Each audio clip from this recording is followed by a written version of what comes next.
Brad Vancour has been one of the top skiers for Warren Miller for many years, and in fact has appeared in the past 7 movies. And Brad, you've also been on his magazine covers and ski posters, and you've really done things that most of the kids who watch the Warren Miller movies would probably love to do at some point in their lives. And how did you get involved? Well, it started off back in Quebec. I competed in moguls and in aerials with a lot of great skiers, but I eventually moved out west, and I was always a very strong all-around skier, and that's what's needed for the movies, and eventually I got a couple breaks, and the ball's been rolling ever since. What would you say the most interesting aspect of working with Warren Miller has been? It's definitely been the traveling. I've seen and done things that a lot of people can't imagine. All over the Soviet Union, this past winter in the Himalayas, that's been the neat aspect, is the traveling. What about this year? Any travel plans for the coming winter? Yeah, they're actually talking about Austria, I think, the 3rd week of January, and possibly Mongolia to follow up on the Himalayas this past winter. Let's get back to skiing in India. And in fact, you actually skied at altitudes of nearly 19,000 feet, and there must be incredible physical demands to do that. What was it like to actually ski at that altitude? It was very difficult because there's only 9% of the oxygen at 19,000 feet that there is at sea level, and the only way to train for that is to acclimatize yourself from being at that altitude and working up gradually. So yeah, it was very difficult.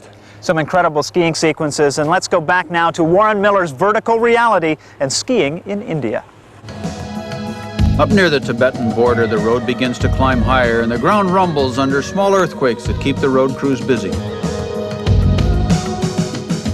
There's unlimited manpower here that earns about 10 cents a day.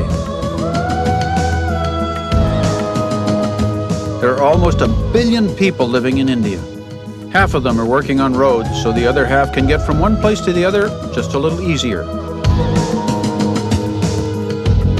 Here the mountain peaks rise up above 8,000 meters.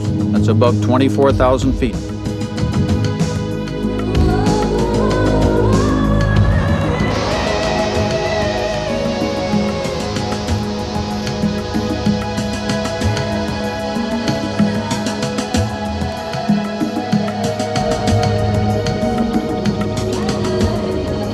Cameraman Brian Sisselman in a French-built Llama helicopter that was flown out here aboard a 747, fly the crew to 18,560 feet, and land in the middle of a sea of snow and ice. It's full of towering peaks, fascinating valleys and lost kingdoms that are haunted by eagles, snow leopards, monks, and yetis. This was everyone's first trip above 18,000 feet, and they were worried about pulmonary edema, which causes quick death when your lungs fill up with fluid. That's because at this altitude there is less than 9% of the oxygen available that you breathe at sea level.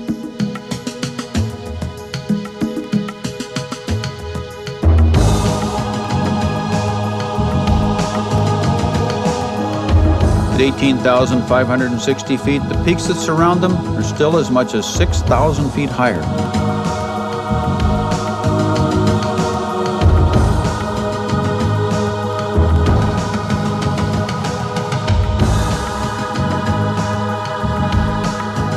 Brad Vancour is a commercial real estate developer from Montreal.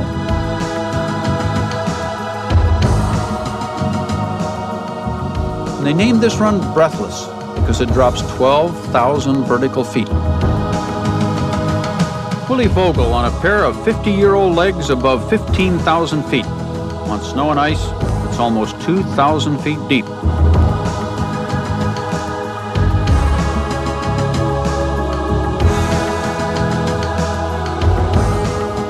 At these altitudes, it was impossible to make more than 30 turns without falling down and gasping for breath.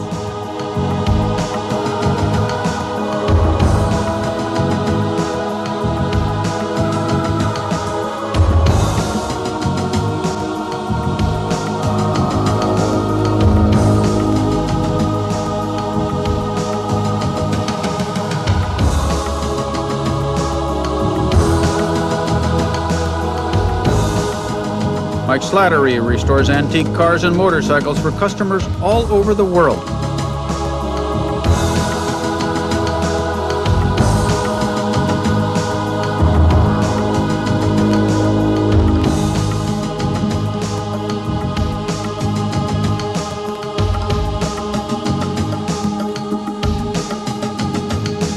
timberline's at 12,000 feet, high above the summer resort town of Manali, where there's also a small ski station called Solang.